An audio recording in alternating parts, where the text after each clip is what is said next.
South Vietnam, 1968. Deep night. The jungle is motionless. The humid air heavy, pressing against the chest. Cicadas scream in the darkness, and somewhere, far away, occasional gunshots echo. A U.S. outpost from the Vietnam War era lies hidden behind sandbags and barbed wire. The soldiers are exhausted, filthy, morale at rock bottom. They have no idea that in just a few seconds, something strange is about to happen. Suddenly, the air begins to vibrate. No explosion, no sound. A bright, cold flash cuts through the jungle. Earth and leaves lift into the air. When the light fades, around 150 U.S. Army soldiers from the 21st century stand in the clearing. Modern gear. Body armor with ceramic plates. Helmets with night vision mounts. M4 rifles with optics. Machine guns, drones, tablets. For several seconds, total silence. The American soldiers of that era are in shock. They have no idea what is happening. For a few seconds, both sides simply stare at each other. Then everything happens at once. The 1968 soldiers snap their weapons up.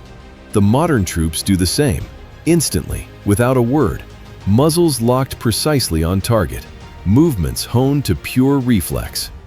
Freeze! Weapons on the ground!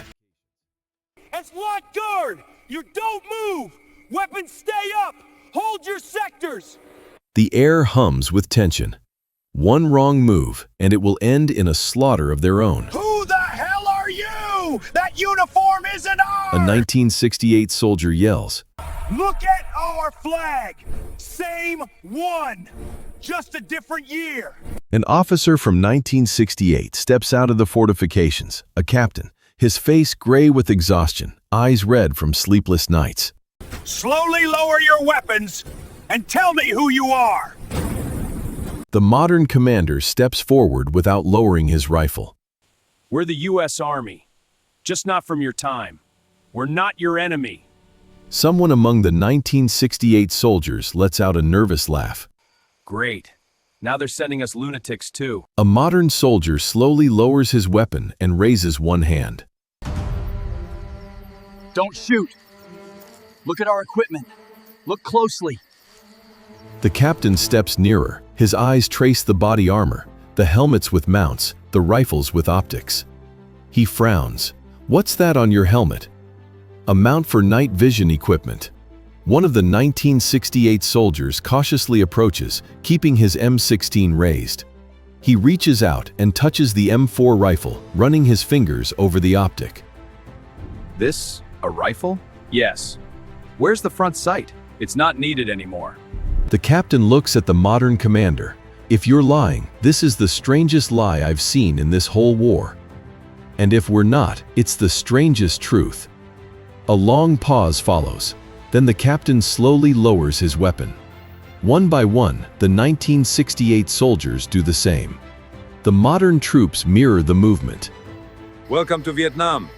If you really are from the future, tell me one thing. Can we actually win here? The modern commander looks at the jungle, then at the exhausted faces before him. We can win a battle. But the war, this war is different. A map of Vietnam lies spread across the table. The 1968 officer speaks bluntly. If you really are Americans, you need to understand, nothing here follows the textbook. The jungle eats people. The 21st century commander replies calmly. We know, but we can see them. We can show you where they are. The older officers don't believe it. They've seen too many false hopes. Then a modern soldier activates a tablet, a thermal map. Movement around the base. An ambush no one suspected, short bursts, suppressive fire. 10 minutes later, a joint patrol eliminates a Viet Cong group without losses. The jungle stops being their ally, for the first time. Over the next day, it happens again. Tunnels are discovered in advance. Commanders are eliminated with precision. Traps are disarmed before triggering. What once required airstrikes, napalm, and battalions of infantry is now handled by small teams. The American commanders of 1968 are stunned. To them it looks like a miracle. To the Viet Cong, it looks like a curse. Soldiers whisper about an enemy who can see through earth and leaves. The Americans of 1968 watch in silence. Some cross themselves. Some whisper, "God, where were you all these years?" For the first time in months, U.S. troops patrol without going in blind. Modern soldiers lead the way, slow, almost silent. Drones hover above the jungle. Thermal optics catch movement hundreds of meters away.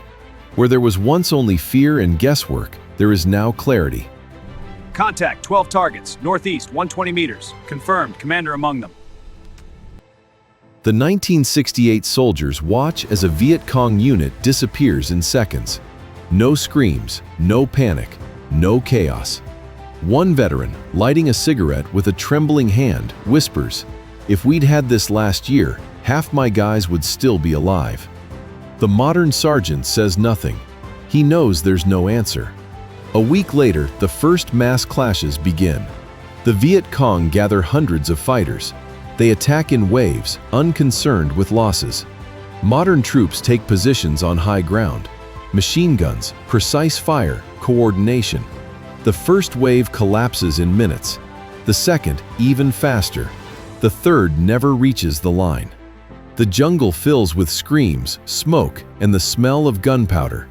Tactically, absolute victory. But every battle consumes magazines, grenades, ammunition. The Viet Cong notice. The next attacks are rarer, but larger. They don't charge head-on. They encircle, cut routes, block withdrawals.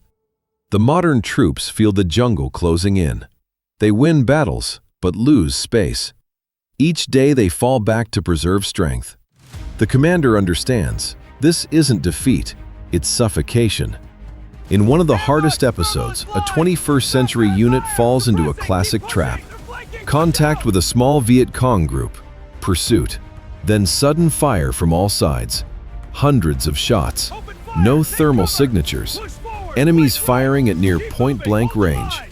The modern soldiers break through and form a defensive circle.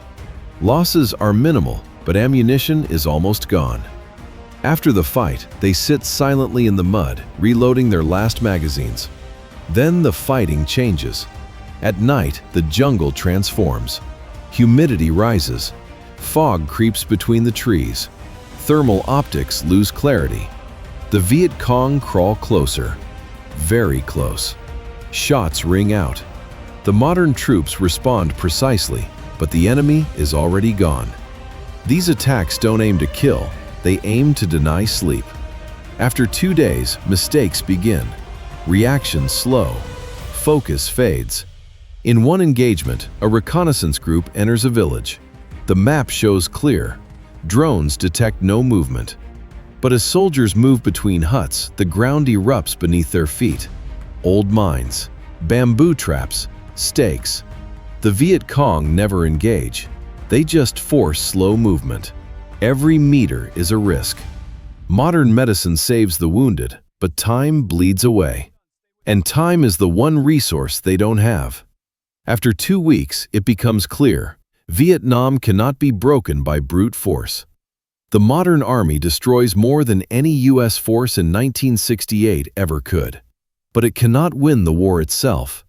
Every killed Viet Cong fighter is replaced by 2 more. Every destroyed unit only delays the inevitable. This war is not about winning battles, it's about surviving endless pressure. The next fight comes at dawn. Fog drapes the jungle, thick and heavy like smoke. The jungle is unnaturally silent, too silent. Sensors detect movement long before human ears can. Multiple contacts! Many, too many! They're coming from all sides! The 21st century commander stares at his tablet. Red silhouettes appear, then dozens more. The Viet Cong are no longer hiding. This is not an ambush. It's an assault.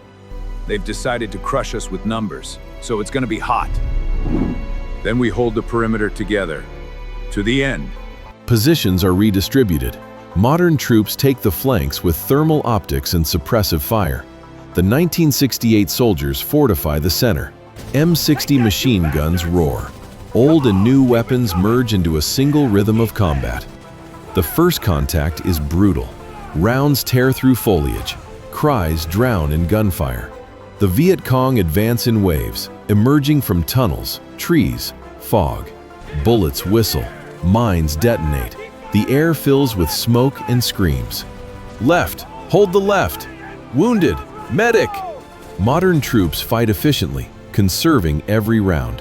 The 1968 soldiers grit their teeth, firing almost blind, but holding the line. One veteran, arm bandaged, screams at the top of his lungs. "The base is behind us! No retreat!" A modern sergeant throws a smoke grenade, drags a wounded soldier from the past out of fire. Hang on, old man. We've got you. Damn it. Never thought I'd be glad to see the future. Don't let them advance. The battle lasts nearly an hour. Positions strain, ammunition runs low, and then the air begins to tremble again. Above the jungle, a bright blue flash tears the sky open like a crack in reality. It grows, twisting into a vortex. Communications collapse completely. Compasses spin wildly. The 1968 commander shouts, "What the hell is this?" The modern commander steps toward him, shouting over the rising roar. Listen to me! Whatever happens, don't trust the numbers. Don't trust the reports. This war can't be won by body counts. These people fight for time, for endurance. A violent gust knocks him down. His soldiers begin to lift into the air, ripped from reality by an unseen force. One drops to his knees, clawing at the ground, fingers slipping in wet clay. Another is torn from the position, his weapon clattering to the feet of a 1968 soldier. The modern commander falls, driving his fingers into the earth, reaching for the 1968 captain. Remember, even with our technology, this war can't be won by force. Only politics, only time. His words vanish in the roar. His body lifts from the ground. He disappears into the glowing vortex along with his soldiers, their gear, their drones, everything that does not belong to this time. And then, silence. No flash, no portal, only the jungle. And the soldiers of 1968, surrounded by Viet Cong fighters. History slowly returns to its course. Years later, strange mentions appear in reports. Unknown unit, unexplainable accuracy, weapons that do not exist. But officially, nothing happened. The outcome remains the same. The Vietnam War ends as we know it. The conclusion is simple and merciless. Even soldiers from the future cannot rewrite a war if the system itself is not ready to change. History cannot be hacked with a single intervention. It either changes entirely or it devours those who try to change it.